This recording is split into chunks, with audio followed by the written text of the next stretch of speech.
So hi friends, once again welcome back to Tokyo revenger season 4 part 3. So last వీడియోలో టకేమిచి మైకీని బోంటెన్ group కి leader అని తెలుసుకుంటాడు. దీంతో టకేమిచి అసలు మైకీ ఇలా ఎందుకు చేయాల్సి వచ్చిందో తెలుసుకోవడం కోసం టకేమిచి తిరిగి పాస్ట్ లోకి వెళ్ళడానికి నాటోని మీట్ అయి తనకైతే షేక్ హ్యాండ్ ఇస్తాడు. సో లాస్ట్ వీడియోలో ఇంతవరకు జరిగింది. ఇక చాప్టర్ 197 లో ఏం జరిగిందో చూద్దాం. సో ఇక వాళ్ళిద్దరు వాళ్ళ హ్యాండ్స్ ని అలా ఎంతసేపు హోల్డ్ చేసినా కూడా టకేమిచి తిరిగి పాస్ట్ లోకి అయితే వెళ్ళలేకపోతాడు. దీంతో టకేమిచి నాటోతో అసలు ఏం జరుగుతుంది, నేను ఎందుకని తిరిగి పాస్ట్ లోకి వెళ్ళలేకపోతున్నానని నాటోని అడుగుతాడు. దానికి నాటో టకేమిచి, నాకు తెలిసి ప్రెసెంట్ ఉన్న ఈ ఫ్యూచర్ ని నేను చేంజ్ చేయాలని అనుకోవట్లేదు, అందువల్లే నువ్వు తిరిగి పాస్ట్ లోకి వెళ్ళలేకపోతున్నావేమో. ఇన్ని రోజులు నేను హీనాని సేవ్ చేయాలని అనుకున్నాను, అందువల్లే నువ్వు తిరిగి పాస్ట్ లోకి వెళ్ళగలిగావు. బట్ ప్రెసెంట్ హీనా ప్రాణాలతోటే ఉంది, అంటే నా మిషన్ ఇప్పుడు కంప్లీట్ అయింది. సో నాకు తెలిసి నువ్వు ఇక తిరిగి టైం ట్రావెల్ చేయలేవేమో టకేమిచి అని అంటాడు. దీంతో టకేమిచి చేసేదేమీ లేక అక్కడ నుంచి వెళ్లిపోయి చీఫ్ యూన్ అయితే మీట్ అయి తనతో జరిగిందంతా ఎక్స్ప్లెయిన్ చేస్తాడు. దానికి Chifuyu Takemichi, Mikey 12 years back disappear అయిన తర్వాత తన గురించి నేను కూడా చాలా రీసెర్చ్ చేశాను, బట్ నాకు తన గురించి ఒక్క క్లూ కూడా దొరకలేదు. టకేమిచి, నువ్వు ఇక మైకీ గురించి ఆలోచించకపోతేనే బాగుంటుంది, ఎందుకంటే మైకీ తన లైఫ్ లో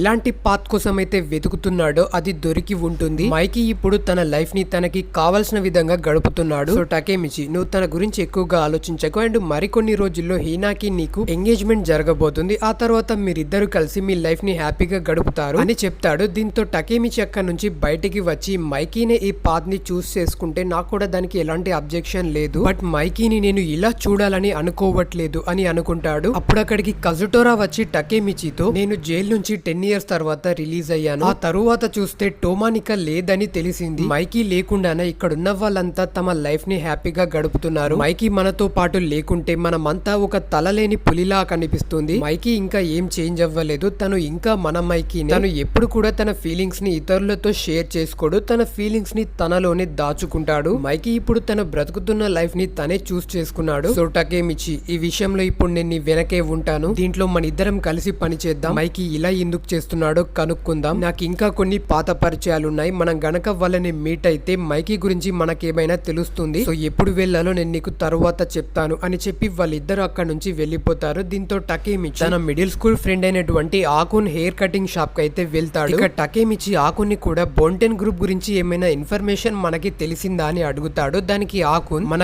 గ్యాంగ్ ఆ గ్రూప్ గురించి చాలా ఇన్వెస్టిగేషన్ చేసింది, బట్ మనకి ఒక్క క్లూ కూడా దొరకలేదు అని అంటాడు. ఇక సడన్ గా హకాయ్ టకేమిచికి కాల్ చేసి, టకేమిచి, నేను ఫ్రాన్స్ నుంచి ఇప్పుడే జపాన్ తిరిగి వచ్చాను, మనమంతా ఆ టైం క్యాప్సూల్స్ ని ఇప్పుడు ఓపెన్ చేసే టైం వచ్చింది అని అంటాడు. నిజానికి 12 years బ్యాక్ వీళ్ళంతా కూడా టోమాన్ డిస్బాండ్ అయిన తర్వాత వాళ్ళ ఫ్యూచర్ సెల్ఫ్స్ కోసం వాళ్ళు ఏం చెప్పాలని అనుకుంటున్నారో కొన్ని లెటర్స్ అయితే రాసి దాన్ని మళ్ళీ 12 years తర్వాత ఎగ్జాక్ట్ గా టోమాన్ ఫార్మేషన్ డే నాడు ఓపెన్ చేయాలని అనుకుంటారు. సో ఇక ఫ్యూచర్ లో ఇప్పుడు ఆ డే అయితే వస్తుంది. దీంతో వాళ్ళంతా కూడా ఎక్కడైతే మీట్ అవ్వాలని అనుకున్నారో అక్కడికైతే రీచ్ అవుతారు. ఇక వాళ్ళంతా కూడా ఈవినింగ్ వరకు మైకీ కోసం వెయిట్ చేస్తూనే ఉంటారు. సో ఒకవేళ మైకీ వస్తాడేమోనని, బట్ మైకీ మాత్రం అక్కడికి రాకపోవడంతో డ్రాగన్ వాళ్ళతో మైకీ ఇక వచ్చేలా లేడు, సో ఇక మనం ఈ బాక్స్ ని ఓపెన్ చేద్దాం అని అంటాడు. దీంతో వాళ్ళంతా చాలా ఎక్సైట్ అవుతూ ఆ బాక్స్ ని అయితే ఓపెన్ చేస్తారు. సో ఇక వాళ్ళంతా కూడా వాళ్ళకి ఇష్టమైన బుక్స్ ని, ఇష్టమైన టెడ్డీ బియర్స్ ని, అలా వాళ్ళకి ఇష్టమైన వస్తువులను అయితే అందులో ఉంచుకుంటారు. వాటిని చూస్తూ వాళ్ళంతా కూడా వాళ్ళ చైల్డ్హుడ్ డేస్ ని అయితే మళ్ళీ ఒకసారి గుర్తు తెచ్చుకుంటారు. వాళ్ళంతా కూడా వాటిని చూస్తూ చాలా ఎమోషనల్ అయితే అవుతూ ఉంటారు. సో ఇక డ్రాగన్ తన బాక్స్ లో టోమాన్ డిస్బాండ్ అయ్యే ముందు దిగిన ఒక ఫోటో అండ్ ఒక లెటర్ అయితే ఉంటుంది. ఆ లెటర్ లో, నీకు పెళ్ళయిందా, నువ్వు ఇంకా ఆ స్టూపిడ్ బైక్స్ ని ఇష్టపడుతున్నావా, అండ్ నువ్వు అప్పుడు కూడా మైకీని ఫాలో అవుతున్నావా అని డ్రాగన్ 12 years బ్యాక్ తనకి తను ఇలా లెటర్ అయితే రాసుకుంటాడు. సో ఇక డ్రాగన్ అక్కడ ఉన్న వాళ్ళందరితో, టోమాన్ డిస్బాండ్ అయిన రోజు నుంచి నా లైఫ్ లో నాకు ఏదో కోల్పోయిన ఫీలింగ్ నాకు కలుగుతుంది, టోమాన్ డిస్బాండ్ అయిన రోజు నేను మైకీతో నాకు నా కెప్టెన్ డెసిషన్ పైన ఎలాంటి అబ్జెక్షన్ లేదని అందరి ముందు చెప్పాను, బట్ దానికి నేను ఈ రోజు రిగ్రెట్ అవుతున్నాను, నాకు టోమానే సర్వస్వం, నాకు తెలుసు మీరంతా కూడా నాలాగే ఫీల్ అవుతున్నారని, మనమంతా ఆ రోజు చాలా బాధపడ్డాం, ఈవెన్ మనం ఏడ్చాం కూడా, బట్ నిజానికి మనందరికన్నా ఎక్కువ మైకీనే సఫర్ అయ్యాడు, అండ్ నీ లైఫ్ లో ఈ విషయాన్ని మాత్రం ఎప్పుడు మర్చిపోకు, ఏమా ఎప్పుడు నీతోటే ఉంటుంది అని ఆ లెటర్ లో అయితే డ్రాగన్ తనకి తను ఇలా రాసుకుంటాడు. సో ఇక ఫైనల్ గా ఆ బాక్స్ లో ఒక మైకీ లెటర్ మాత్రమే మిగిలి ఉంటుంది. దీంతో టకేమిచి ఈ లెటర్ లో మైకీ తన గురించి ఏమైనా క్లూ ఇచ్చి ఉండవచ్చు అని చెప్పి ఆ లెటర్ ని ఓపెన్ చేసి చదువుతూ ఉంటాడు. ఇక అందులో మైకీ, నేను 12 years తర్వాత నేను ఏం చేయబోతున్నాను నాకే తెలీదు, బట్ నాకు కొన్ని విషయాలు మాత్రం తెలుసు, మీట్స్ ఇయర్ 12 years తర్వాత తర్వాత ఫ్యాషన్ డిజైనర్ అవుతాడు. సో ఇక హకాయ్కి మీట్సుయా అంటే చాలా ఇష్టం కాబట్టి తను కూడా మీట్సుయా బిజినెస్ కి సంబంధించిన ఫీల్డ్ లోనే వర్క్ చేస్తాడు. ఎందుకంటే తనప్పుడు మీట్సుయాతో ఇంకాస్త ఎక్కువ టైం స్పెండ్ చేయొచ్చు కాబట్టి. ఇక పాచిన్ తన పేరెంట్స్ బిజినెస్ ని చూసుకుంటూ ఉంటాడు అండ్ పేయాన్ పాచిన్ ని ఫాలో అవుతూ ఉంటాడు. సో ఇక స్మైలీ ఏదో ఒక క్రేజీ బిజినెస్ స్టార్ట్ చేస్తాడు అండ్ యాంగ్రీ తనకి సపోర్ట్ గా ఉంటాడు. సో యాంగ్రీ తనతో ఉన్నంత వరకు వాళ్ళకి ఏమీ కాదు. ఇక డ్రాకెన్ కి తెలిసిన ఒకే పని బైక్. సో తను ఖచ్చితంగా ఏదో ఒక బైక్ స్టోర్ అయితే ఓపెన్ చేస్తాడు. ఇక చీఫ్ యూ బాజీకి ఇష్టమైన పని చేస్తాడు. ఇక ఫైనల్ గా టకేమిచి నువ్వు ఇంకా హీనా మీ లైఫ్ ని హ్యాపీగా గడపండి లేదంటే నేను చంపేస్తా అని అలా జోక్ గా అంటాడు. టోమాన్ని డిస్పాండ్ చేసింది నీ ఒక్కడి ఫ్యూచర్ బాగుండాలని మాత్రమే కాదు టకేమిచి, అందరి ఫ్యూచర్స్ కోసం నేను ఈ పని చేశాను. ఇంపార్టెంట్ థింగ్స్ ని ఎక్స్పీరియన్స్ చేయడానికి టోమాన్ అనేది మీకు కరెక్ట్ ప్లేస్ కాదు. సో దయచేసి మీరందరూ కూడా మీరు మీ ఓన్ జర్నీని స్టార్ట్ చేయండి. అందులో మీరు వెతుకుతున్న వాల్యూస్ మీకు దొరుకుతాయి. అందుకనే నేను కూడా నాకు ఏది ఇంపార్టెంటో తెలుసుకోవడం కోసం నా ఓన్ జర్నీని స్టార్ట్ చేస్తాను. ఇక నేను మిమ్మల్ని మళ్ళీ ఎప్పుడు కలవలేకపోవచ్చు, బట్ ఒకటి మాత్రం ఎప్పుడు గుర్తు పెట్టుకోండి, మనమంతా ఒకరికి ఒకరం ఎంత దూరంలో ఉన్నా సరే మనమంతా ఎప్పుడు ఒకరికి ఒకరం కనెక్ట్ అయ్యే ఉంటాము అని ఆ లెటర్ లో అయితే రాస్తాడు. ఈ మాటతో అక్కడ ఉన్న వాళ్ళంతా చాలా హ్యాపీగా ఫీల్ అవుతారు. ఇక వాళ్ళంతా మైకి మనల్ని ఎప్పటికీ మర్చిపోడు, మన అందరి గుండెలు ఒక్కటే, మనమంతా ఎప్పుడు ఒకరికి ఒకరం కనెక్ట్ అయ్యే ఉంటాము అని చెప్పి వాళ్ళంతా హ్యాపీగా అక్కడ నుంచి అయితే వెళ్ళిపోతారు. ఇక టకేమిచి వెయిట్ ఆగండి, నేను ఇంకా నా లెటర్ ఓపెన్ చేయలేదు అని అంటాడు. బట్ ఈ లోపే వాళ్ళంతా వెళ్ళిపోతారు. దీంతో టకేమిచి తన బాక్స్ ఓపెన్ చేసి చూస్తే అందులో ఒక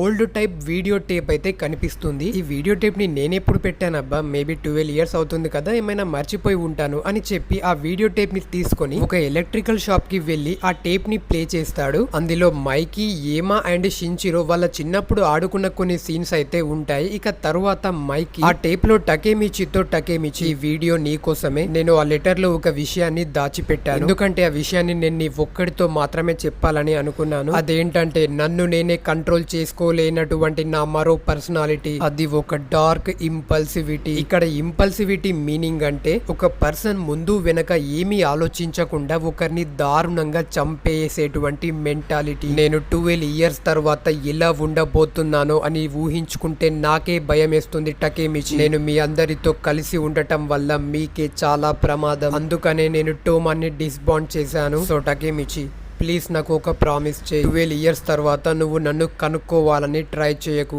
నాకు దూరంగానే ఉండు, మళ్ళీ పాస్ట్ లోకి వెళ్ళి నన్ను సేవ్ చేయాలని ప్రయత్నించకు, ఈ పాత్ ని నాకు నేనుగానే చూస్ చేసుకున్నాను, సో ఇక మళ్ళీ మనము ఎప్పటికీ కలవము, నీతో ఇలా చెప్పడం ఇదే నా లాస్ట్ టైం అనుకుంటా అని నవ్వుతో నీ లైఫ్ ని హ్యాపీగా గడుపు టకేమిచి అని అంటాడు. దీంతో ఆ వీడియో అయితే ఎండ్ అవుతుంది. ఇక టకేమిచి అయితే మైకీని ఎవ్వరు కూడా మ్యానిపులేట్ చేయలేదు, మైకీ తన ఓన్ గానే ఈ డెసిషన్ ని తీసుకున్నాడు. ఇది మైకి ఓన్ డెసిషన్ కాబట్టి ఇక నేను చేయడానికి ఏమీ లేదు అని చెప్పి టకేమిచి అక్కడ నుంచి బయటికి వెళ్తాడు. అప్పుడు అక్కడికి సడన్ గా కజుటోరా వచ్చి టకేమిచితో టకేమిచి నేను నీకోసమే చూస్తున్నాను, మనకి కొన్ని లీడ్స్ దొరికాయి అని అంటాడు. దానికి టకేమిచి నాకు వాటితో ఇక పని లేదు కజుటోరా, నేను ఇక బోంటెన్ గ్రూప్ కి సంబంధించిన మ్యాటర్స్ లో ఇన్వాల్వ్ అవ్వకూడదని అనుకుంటున్నాను, ఎందుకంటే అది మైకి యొక్క ఓన్ డెసిషన్, సో ఇక దీన్ని ఇంతటితో వదిలే అని చెప్పి టకేమిచి అక్కడ నుంచి వెళ్ళిపోతాడు. అలా కొన్ని రోజులు గడిచిన తర్వాత టకేమిచి వెడ్డింగ్ టైం అయితే దగ్గరికి వస్తుంది. దీంతో టకేమిచి, డ్రాకెన్, చీఫ్ యూ అయితే మీట్సుయా స్టోర్ కి అయితే వెళ్తారు. సో ఇక మీట్సుయా హీనా కోసం తయారు చేసిన వెడ్డింగ్ డ్రెస్ ని హీనా వేసుకొని బయటకి వస్తుంది. దీంతో మన టకేమిచికి హీనాని అలా చూసి మాటలు కూడా బయటికి రావు. ఇక మిగిలిన వాళ్ళంతా తన అచ్చం ఏంజెల్ లా ఉందని అనుకుంటారు. సో ఇక టకేమిచి హీనాని అలా చూసి ఏడుస్తూ ఉంటాడు. దీంతో హీనా టకేమిచిని ఏమైందని అడుగుతుంది. దానికి టకేమిచి ఏం లేదు హీనా, నేను సంతోషంగా ఉన్న ప్రతిసారి నాకు మైకి యొక్క స్మైలే గుర్తొస్తుంది అని చెప్తాడు. ఇక టకేమిచి సడన్ గా పాస్ట్ లో మైకి టకేమిచితో చెప్పిన కొన్ని మాటలు గుర్తొస్తాయి. టకేమిచి, నేను ఎప్పుడైనా సరే గుడ్ పాత్ ని వదిలేసి ఈవిల్ పాత్ ని గనుక చూస్ చేసుకుంటే నన్ను నువ్వే తిట్టి మళ్ళీ ఒక మంచి పాత్ లోకి గైడ్ చేయాలి, అచ్చం నా బ్రదర్ షించిరో చేసినట్టుగా అని చెప్తాడు. ఆ మాటలు గుర్తొచ్చిన టకేమిచి, ఐఎమ్ సారీ మైకి, నేను నీకు ఇచ్చిన ప్రామిస్ ని నిలబెట్టుకోలేకపోతున్నాను, ఇక నీ కోసం వస్తున్నా అని చెప్పి టకేమిచి అక్కడ నుంచి బయలుదేరి బోటెన్ గ్రూప్ కి సంబంధించిన కొన్ని హైడౌట్స్ కి వెళ్లి బోటెన్ గ్రూప్ గురించి ఎంక్వైరీ అయితే చేస్తూ చేస్తూ ఉంటాడు. బట్ వాళ్ళు మాత్రం టకేమిచిని కుక్కను కొట్టినట్టు కొట్టి నువ్వు గనక మళ్ళీ ఇక్కడ కనిపిస్తే నిన్ను చంపేస్తామని చెప్పి టకేమిచిని అక్కడ నుంచి వెళ్ళగొడతారు. దీంతో టకేమిచి వెళ్ళి కజుటోరాని మీట్ అయి, కజుటోరా నువ్వు చెప్పిన బోంటెన్ హైడౌట్స్ అన్నింటికి నేను వెళ్ళాను, బట్ నాకు మైకీ గురించి సింగిల్ క్లూ కూడా దొరకలేదు అని చెప్తాడు. దానికి కజుటోరా టకేమిచి ఒంటిపైన ఉన్న గాయాల్ని చూసి, టకేమిచి నువ్వు ఎక్కువగా తొందరపడకు, కాస్త ప్రశాంతంగా ఉండు, మనం మెల్లిమెల్లిగా క్లూస్ ని కలెక్ట్ చేద్దామని అంటాడు. దానికి టకేమిచి, కజుటోరా ఇది ఒక సూసైడ్ మిషన్, ఇందులో నువ్వు ఇన్వాల్వ్ అవ్వకు, దీన్ని నేనే సింగిల్ గానే చూసుకుంటాను, లేదంటే నీకు కూడా ప్రమాదమే అని అంటాడు. దానికి కజుటోరా ఇది మన ఇద్దరం కలిసే చేయబోతున్నాం టకేమిచి,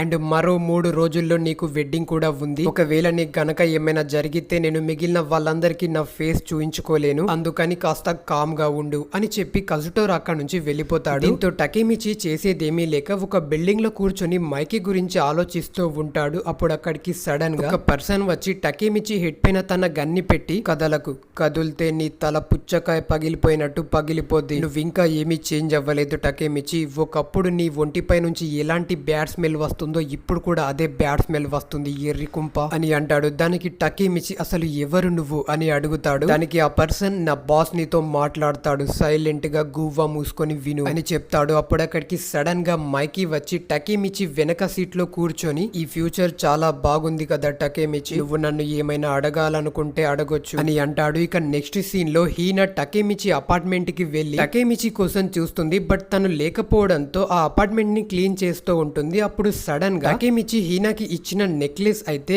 బ్రేక్ అవుతుంది. దీంతో హీనా నాకేదో తేడా కొడుతుంది అని అనుకుంటుంది. ఇక నెక్స్ట్ సీన్ లో టకేమిచి మైకీకి తన వెడ్డింగ్ ఇన్విటేషన్ కార్డ్ ని ఇచ్చి, నువ్వు ఆ రోజు ఖచ్చితంగా నా వెడ్డింగ్ కి రావాలి, అండ్ 12 years బ్యాక్ నీకు ప్రామిస్ చేసినట్టుగానే మేమంతా కూడా మా లైఫ్ ని హ్యాపీగా గడుపుతున్నాం, కానీ ఒక్క నువ్వు తప్ప అని చెప్తాడు. దీంతో మైకీ మేమిద్దరం కాస్త ఒంటరిగా మాట్లాడుకోవాలి, నువ్వు బయటికి వెళ్ళని సాంజుని అక్కడ నుంచి బయటికి వెళ్ళమని చెప్తాడు. ఇక టకేమిచి మైకీతో, మైకీ అసలు ఈ డార్క్ ఇంపల్సివిటీ ఏంటి, నేను ఇన్ని రోజులు నువ్వు ఇలా ఇంపల్సివిటీగా మారడానికి గల రీజన్ కిసాకియో లేదంటే నీ బ్రదర్ యొక్క డెత్ తో కారణం అని అనుకున్నాను, బట్ ఆ వీడియో చూసిన తర్వాత అవేవి కూడా రీజన్ కాదని నాకు అర్థం అవుతుంది. హీనాని కాపాడాలనుకున్న నా గోల్ సక్సెస్ అయింది కాబట్టి ఇక నేను తిరిగి పాస్ట్ లోకి వెళ్ళలేను, హీనాతో పాటు మిగిలిన వాళ్ళంతా ఇప్పుడు సేఫ్ గా ఉన్నారంటే దానికి రీజన్ నువ్వే, నువ్వందరినీ ప్రొటెక్ట్ చేసావు మైకీ, ఇక ఇప్పుడు దీని నుండి నిన్ను సేవ్ చేయడం నా వంతు అని అంటాడు. అంతే మైకీ తన హ్యాండ్ లో ఉన్న గన్ తో టకేమిచి బాడీలోకి బుల్లెట్స్ ని దింపుతాడు. ఇక మైకీ టకేమిచితో, ఇలా జరుగుతుందనే ఇన్ని రోజుల నుంచి నేను నిన్ను మీట్ అవ్వలేదు, నీ లాంగ్ జర్నీ ఇంతటితో ఎండైంది టకేమిచి అని అంటాడు. దానికి టకేమిచి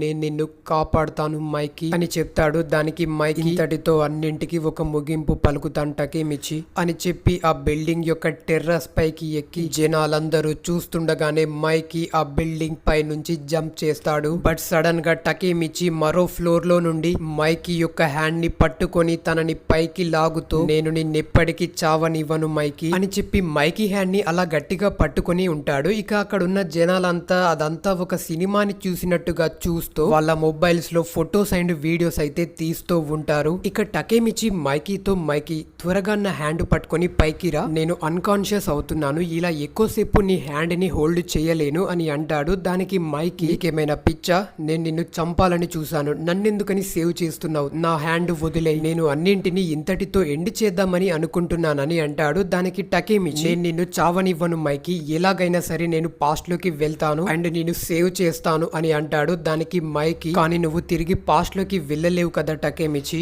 ఈ విధంగా జరగకూడదనే నేను ఇన్ని రోజుల నుంచి నిన్ను మీట్ అవ్వలేదు, నేను నిన్ను లిటరల్ గా షూట్ చేశాను టకేమిచి, సో దయచేసి నన్ను ప్రశాంతంగా పడుకోని అని అంటాడు. దీంతో టకేమిచి గట్టిగా అరుస్తూ, నోరు మొయ్, నువ్వు ఎందుకని ఎప్పుడు చూసినా ఇలాగే ఉంటావు, నువ్వొక్కడివే ఒంటరిగా అందరి బర్డెన్స్ ని ఎందుకు ఇలా మోస్తావు అని చెప్పి టకేమిచి ఫస్ట్ టైం మైకీ యొక్క ఒరిజినల్ నేమ్ తో పిలుస్తాడు. మాంజిరో, నీ నోటి నుండి ఒక్కసారి నన్ను సేవ్ చేయమని చెప్పు చాలు, అండ్ నేను నిన్ను ఖచ్చితంగా సేవ్ చేస్తాను అని అంటాడు. దీంతో మైకీ ఇన్ని రోజులుగా తను మోస్తున్న బర్డెన్స్ అన్ని గుర్తు తెచ్చుకొని ఒక్కసారిగా ఏడుస్తూ, ప్లీజ్ సేవ్ మీ టకేమిచి అని అంటాడు. అంతే, టకేమిచి తిరిగి పాస్ట్ లోకి వెళ్ళిపోతాడు. సో ఇక టకేమిచి కళ్ళు తెరిచి చూసేసరికి తను ఒక బెడ్ లో ఉంటాడు అండ్ తను ఎగ్జాక్ట్ గా 2008 జూన్ 6th అయితే టైం ట్రావెల్ చేస్తాడు. సో ఇక సడన్ గా అప్పుడు ఒక లేడీ వచ్చి టకేమిచితో, టకేమిచి త్వరగా డ్రెస్ వేసుకుని రెడీ అవ్వు, నేను బ్రేక్ఫాస్ట్ రెడీ చేశాను, నువ్వు ఇప్పుడు ఒక హై స్కూల్ స్టూడెంట్ వి అయినా కూడా నువ్వు ఇంకా చిన్నపిల్లలానే నడుచుకుంటున్నావు అని అంటుంది. అండ్ ఇంతటితో